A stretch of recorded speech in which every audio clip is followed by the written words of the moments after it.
Die rolling is a central and distinguishing feature of tabletop gaming. In fact, in my mind, aside from having a good game concept, die rolling is perhaps the most important single aspect of the tabletop gaming experience. We have tried to comprehend the experience of rolling dice in Dungeon Builder in as smooth and realistic a fashion as possible. We've done this by integrating die rolling concepts throughout the application. Now, there are 4 important points to know about die rolling in Dungeon Builder. First of all, using Dungeon Builder's die rolling tools is completely optional. We highly recommend you use them, particularly when rolling up monster encounters, but you don't have to. Second, we use the die cup concept in Dungeon Builder. That is, in many cases, you'll be rolling multiple dice of a given type, or even multiple dice of several different types of dice all at once. Well, we conglomerate all these different dice into a virtual die cup that makes it easy to roll all the different types all at once. Third, you will find die tools in several places in Dungeon Builder. On the die toolbar, under monsters for hit dice and attacks, under the encounter table tab when you're determining the number of monsters that appear in an encounter, on the character setup tab for when you're rolling up characters, and in the chat and directed chat tool panes. We'll talk about these in a moment. Finally, in addition to being optional, the use of Dungeon Builder die cup tools can be situational as well. That is, you may want to use Dungeon Builder's die rolling tools in some situations and not in others. This will make more sense when we discuss the directed chat capability. Starting off with the simplest die tool first, let's look at the die rolling toolbar over here on the Tools pane.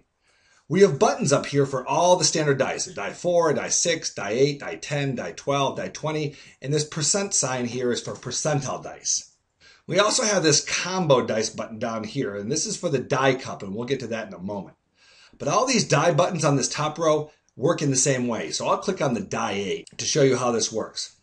When you click on one of these single die buttons, Dungeon Builder automatically rolls one set of the selected die type. So in this case, it rolls 1d8, and it presents you the results in this screen. As you can see, the die type is indicated up here, the count of the dice is here, and the result for this die roll is here, and the summary is up here in the header. Now clearly this screen can show a lot more dice, and you can increment the count of this die type up to 30 if you want to. We'll just take it on up to 12, and then you re-roll. And what happens then is you now see the results for each individual die, as well as the summary result across all the dice in the die cup. The same process holds true for your die 4s, your die 6s, die 10s, die 12s, die 20s, and the percentile dice. And that's really it for these individual die buttons up here. Now the combination die cup, or the combo cup, is a very different matter. When you click on the combo die cup, you must first configure the contents of the die cup before you roll it.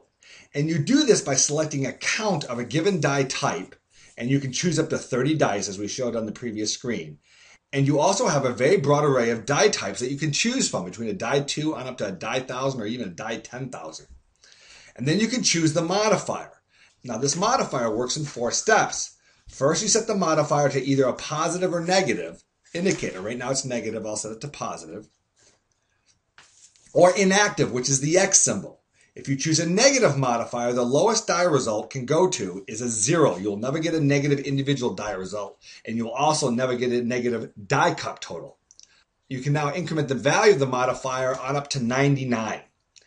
And finally, you have this flag at the end, which asks you whether you want to have the modifier applied on a per die basis or on a per cup basis. This flag has implications for the die result screen, as we shall see in a moment. Now I'm going to configure this for 4D2 with a plus 20 modifier. I'll explain why that's important in just a second. And I'm going to set it at the cup level, so I'm going to uncheck this flag. And then what you do is you add it by clicking on this arrow. And now I have my first set of dice that are going to be rolled. And you can see it's the die type is 2, there's 4 of them with a modifier of 20, and it's not on a per die basis, so it's applied to the cup.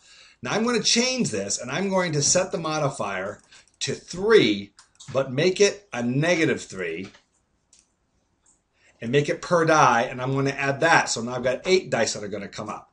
And finally, I'm going to add 4 more D2s with a plus 2 modifier, and that will be on a per die basis as well, and I'll add that. So now I've got a cup of 12 dice, all of them D2s, and I should see an interesting result here. My first 4 dice should show values of 1 to 2.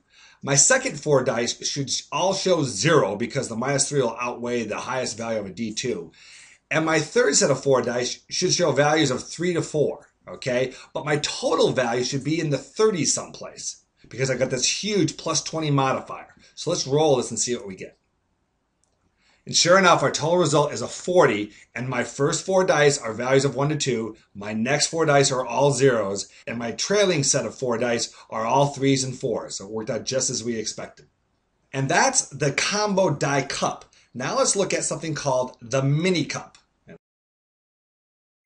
Over on the monster tab, we use the mini cup in 2 locations. One is for the monster's hit dice, and the other one is under attacks. Looking at this hit dice mini die cup, how it's different than the combo die cup is that there's no die 1000 or die 10,000 option here, but there is a die 1. And there's also no per die modifier. All modifiers are on a cup basis. So in essence, what we have here is just a simpler version of the combo die cup. And similarly, over on the encounter tab of the admin control panel, when we're setting the number appearing of a given monster, we use a mini die cup in this situation as well. Now, while that is a mini die cup, on the setup characters, we have what we call a maxi die cup. This has all of the die types of the combo die cup, and it also has the per die modifier, but in addition to those features, it has the ability to throw out dice as well as to round up dice to higher levels. The only thing it doesn't have is the ability to allow you to mix and match your die types. Now, as the actual use of this particular cup is covered at length in the admin tutorial, I won't say anything more about it here. Now, the last topic dealing with dice is found over on the chat pane. So let me unhide that, and I'm going to hide the admin control panel. And there are 2 things to note here. First of all, in the chat window, you can send messages back and forth and have Dungeon Builder roll dice for you by inserting a tag. For example, suppose the Game Master wants player X to roll 4 die 8. He might send a chat text that says, please roll 4 die 8. Well, all the player has to do to make that happen is to type back /roll 4 die 8, and Dungeon Builder's chat box will roll the dice and present the results of both the Game Master and the player. But before doing that, I'm going to log into a session here because I want to show you something else that requires us to be in a session. So let me log in. I'm going to hop over to the player I'm playing and have him log in as well.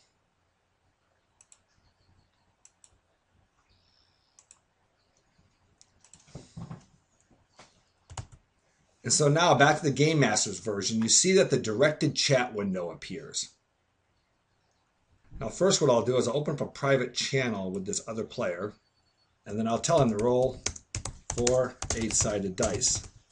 Then I'll go over to the player and I'll have them enter back /roll 4d8 and watch what happens. Dungeon Builder rolls the results and we get a 1, a 3, a 2, and a 5. And the Game Master sees that as well. This can be extremely handy in situations where privacy is important. Similarly, the directed action feature builds upon this private die rolling chat function to make it character specific. While I discuss the details of this function in the communications video, what you need to understand here is that the Game Master has the ability to tag each player's characters with a directed action to roll dice for, to hit, saving throw, or just about anything else. For example, I'll select Death Knight as the player, and if there are more players, they would all appear here. And he has 2 characters, Chuck Norris and Phil. I'll choose Phil. I'll select a direct action. I'll call it roll a d20, and I'll send it to him. The direct action has been submitted. And what happens over the player side is they receive this message on their screen. And the player has the option to roll a die 20 in the game or to select real dice. I'll choose roll a d20. And this is what I meant by situation specific. The situation will dictate whether you want to roll a real dice or one of Dungeon Builder's automated dice. And that's it for our tutorial on die rolling in Dungeon Builder. Thanks for watching.